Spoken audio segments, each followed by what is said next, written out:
but specifically linked to the big game on Sunday.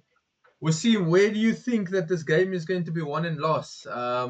Yeah, is it the 6'11" striker up against Gabriel and Saliba, or is it maybe Jokeres running at who's the new centre back? Theo and Botman and who's Burn. that? Yeah, Botman. Yeah, give me a key area that we should be honing in on, or just focusing on where the battle gets won or lost.